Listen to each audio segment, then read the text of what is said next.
पाकिस्तान बना नरकिस्तान, डूबता पाकिस्तान, तबाह होता पाकिस्तान।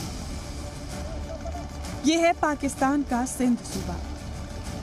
तकरीबन पूरा सिंध जजीरे में तब्दील हो चुका है। सैलाब से आई तबाही में यहाँ सब कुछ गर्काब होता जा रहा है। लोगों को नाव के सहारे ही जिंदगी की जंग लड़नी पड़ रही है। खाने पीने को भी कुछ नहीं है। पाकिस्तान में सैलाब मुतासिर करीब 47,000 हामला खवातीन सिंध सूबे के कैंप्स में रहने को मजबूर हैं।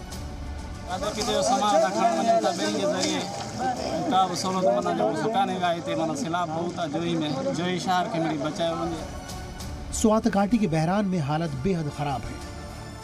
यहाँ तक राहत भी नहीं पहुँच पा रही है। हमारा गांव है जो वो डूब गया है सारा। हम सारे सामान भी निकाल नहीं सके हैं। अपने बच्चे वो भी तकलीफ कर भी वो बाईपास से निकल आए हैं। हमारे को ना राशन मिला है ना टेंट मिला है।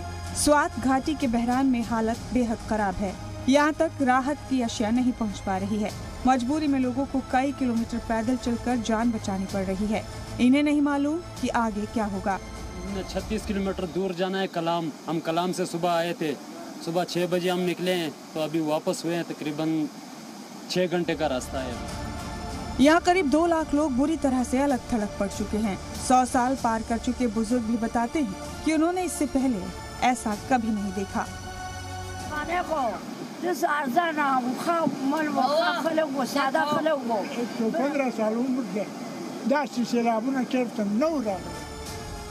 पाकिस्तान की बदतर होती हालत देख दुनिया की रजाकार तंजीमें भी इंसानी मदद देने यहाँ पहुँच चुकी हैं।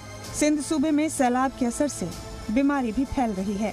यहाँ लोगों में डायरिया फैल रहा है। लोगों में जिल्द का रोग, आंखों में इन्फेक्शन और वाटरबॉर्न रोग फैल रहा है।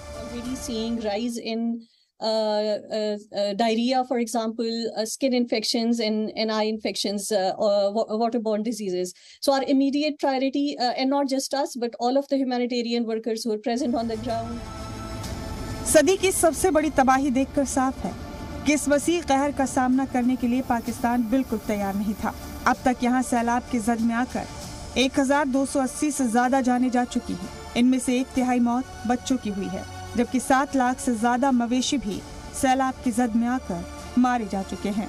फ्रांस और रूस समेत कई ममालिक ने पाकिस्तान की मदद के लिए हाथ बढ़ाया है, जबकि यूएन के सेक्रेटरी जनरल एंटोनियो गुटेरेस 9 सितंबर को पाकिस्तान के सैलाब मुतासिर इलाकों का दौरा करेंगे। ब्यूरो रिपोर्ट, जी मीडिया।